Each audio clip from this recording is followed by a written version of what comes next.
Je demande de bénir ce temps de formation pour que nous soyons tous à l'écoute les uns des autres et qu'on puisse vraiment s'exhorter et grandir ensemble dans la foi et dans la vie avec toi. Amen.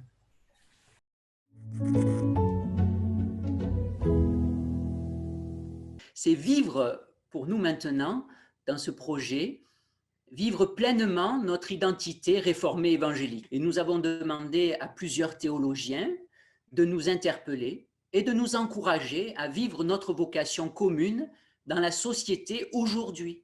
Et nous désirons parvenir à une plus grande unité au sein de notre union, par une meilleure appropriation de notre identité et de notre vocation, qui sont à la fois spécifiques et riches. Accordons-nous au témoignage de l'Écriture sainte, du Saint-Esprit et de nos frères et sœurs en Christ. Ainsi, nous espérons vivement que ces lettres aux églises et ces débats vécus en église nous donneront l'occasion de grandir ensemble en Christ.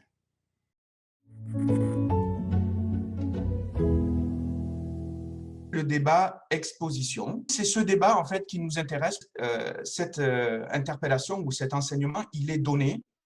Et ensuite, on laisse à chacun la possibilité de se positionner. C'est le mode en fait de débat de vulgarisation, par exemple, comme on voit dans les émissions de télévision. C'est une forme de débat qu'on voit souvent dans les réseaux sociaux. D'une certaine façon, c'est aussi une forme de débat qu'on utilise dans l'évangélisation. La particularité de ce débat, c'est que c'est un débat qui va intégrer, c'est-à-dire qui permet chaque auditeur de cheminer, de faire son chemin.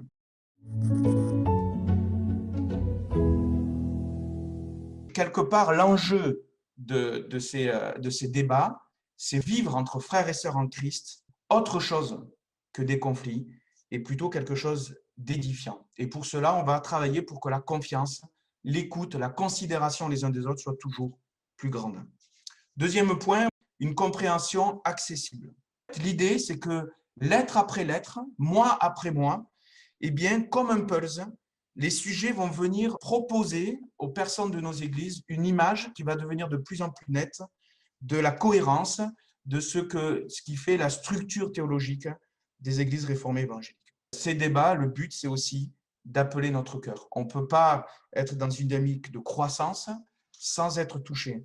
L'idée des débats, c'est de permettre d'avoir des temps pour restimuler, pour édifier, pour encourager l'expression du cheminement qu'est le nôtre. Et dernier point, le quatrième, une dynamique de l'esprit. L'idée, c'est de ne pas chercher, en tout cas dans les débats, à tirer un autre profit que la stimulation et l'encouragement de la foi.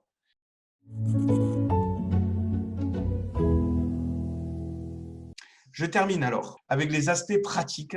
Premier point, c'est de mettre en place une équipe d'organisation. Ensuite, cette équipe, la première tâche qu'elle a à faire, c'est de recruter des animateurs pour les débats. Le troisième point, c'est la préparation des divers débats. Chaque mois, une lettre aux églises va être diffusée. Il y aura aussi sur Internet un kit que vous pourrez télécharger pour aider à l'animation des discussions et des débats.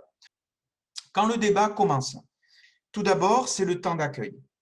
Bon, l'idée, c'est vraiment de privilégier un temps convivial.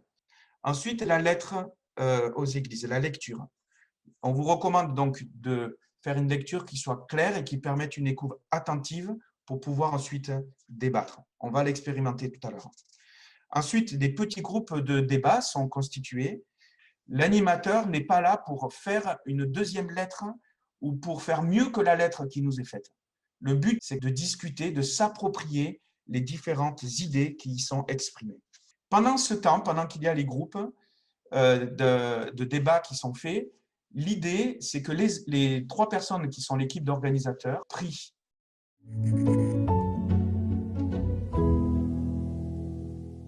Je vais vous lire la première lettre aux églises qui a été écrite par Donald Cobb et qui s'intitule « Que ton règne vienne, un mot d'ordre pour la vie chrétienne ». Dans beaucoup d'églises, nous récitons régulièrement le Notre Père avec sa demande « Que ton règne vienne ». Mais que signifie cette expression « règne de Dieu » et qu'est-ce que cela implique pour la vie chrétienne? Dieu régnera totalement lorsque son nom sera sanctifié, c'est-à-dire quand il sera reconnu pour qui il est et que sa volonté se fera sur la terre aussi parfaitement qu'elle s'accomplit à présent dans le ciel. Le règne de Dieu se définit d'abord par Jésus-Christ, qui est lui-même l'image du Dieu invisible. Jésus clarifie alors de quelle façon il devra établir son règne, car le Fils de l'homme est venu non pour être servi, mais pour servir et donner sa vie en rançon pour beaucoup. Marc chapitre 10, versets 42 à 45. Le Christ exercera son règne royal en servant. Le royaume s'établira non par la conquête militaire ou les machinations politiques, mais par la croix. Il faut bien le souligner, dans le règne de Dieu, c'est bien Dieu qui règne. C'est lui qui est servi et honoré. Mais en même temps, le Dieu qui instaure ce règne est le Dieu d'amour. Dieu règne dans le service et le don de soi. Cela a des conséquences pratiques. Ceux qui appartiennent au royaume doivent ressembler à ce roi-là. Dans le Nouveau Testament, le royaume a un aspect futur très prononcé. Le règne du Dieu rédempteur, mais aussi créateur, englobera alors toute la création. Le royaume de Dieu fonde donc notre espérance. Il façonne notre présent aussi. La prière pour sa venue est la prière des disciples. Le commandement d'amour, qui est au cœur du royaume, caractérise la vie des disciples. Or, ce règne ne concerne pas le chrétien individuel seulement, il détermine encore la vie de l'Église. Celle-ci est appelée à être, en quelque sorte, un avant-poste du royaume, en tant que communauté de ceux qui, aujourd'hui déjà, fléchissent le genou devant le roi. Elle a le privilège d'incarner, de rendre visibles les attitudes et comportements du royaume. Le pardon, le support mutuel, les prémices d'une humanité transformée et renouvelée qui aime réellement Dieu et son prochain. Dans ces domaines et bien d'autres, l'Église fournit un avant-goût du royaume et une invitation vivante à y participer.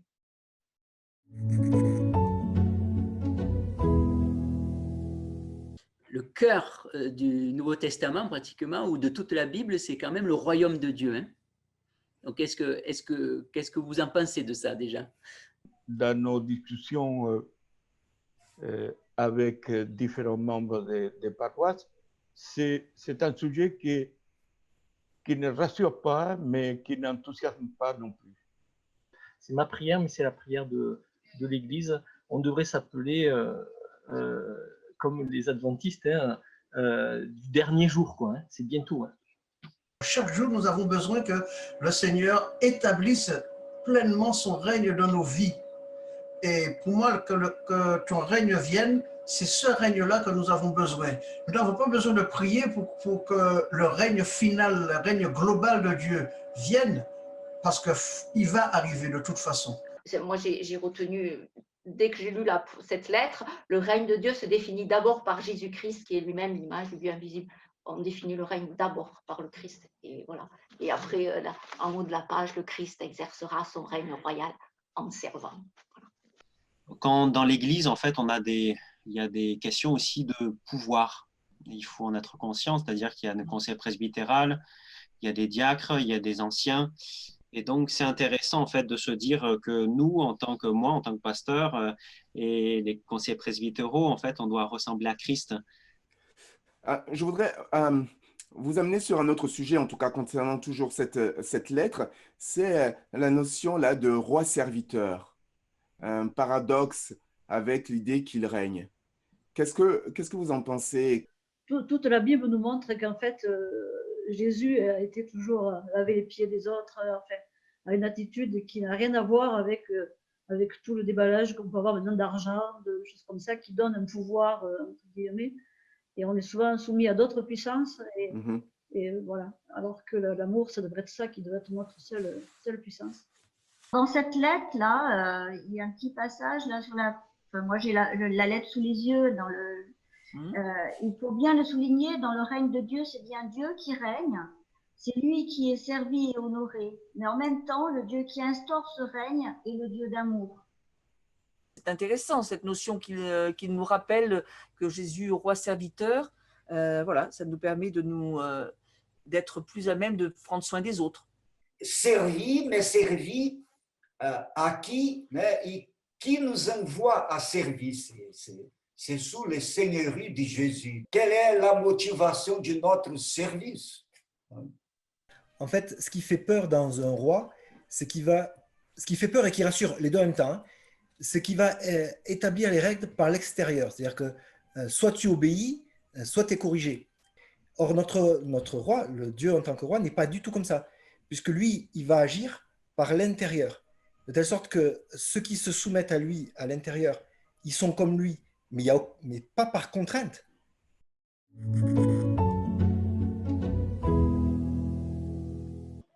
Comment mettre en pratique, comment mieux vivre cette notion de règne de Dieu. Imagination, rêve, promesse. Imagination.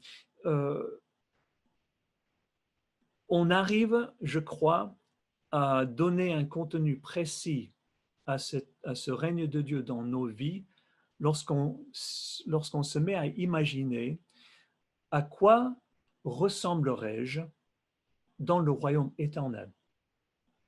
Si je réfléchis à la façon dont, dans telle situation, si tout était parfait, si moi j'étais parfait, comment est-ce que j'agirais envers mon prochain? Comment est-ce que je peux imaginer ma relation avec Dieu dans le royaume éternel? Imaginez qu'est-ce que ce serait si j'aimais vraiment Dieu de tout mon cœur, de toute mon âme, de toute ma force. Eh bien, cela me donne une idée de comment je dois l'aimer aujourd'hui. Le deuxième mot, c'est rêve. Et là, je ne pense pas à quelqu'un qui serait en train de rêvasser tout doucement, mais je pense très précisément à ce célèbre discours de Martin Luther King que vous connaissez. J'ai fait un rêve. Ce n'était pas un rêve qui a laissé Martin Luther King dans la passivité. Au contraire, c'est quelque chose qui l'a habité à tel point qu'il a voulu que ce dont il avait rêvé devienne réalité autour de lui. Et lorsqu'on réfléchit au règne de Dieu comme un rêve qui nous pousse en avant, eh bien, on voit à quel point cette notion du règne de Dieu est centrale et fondamentale.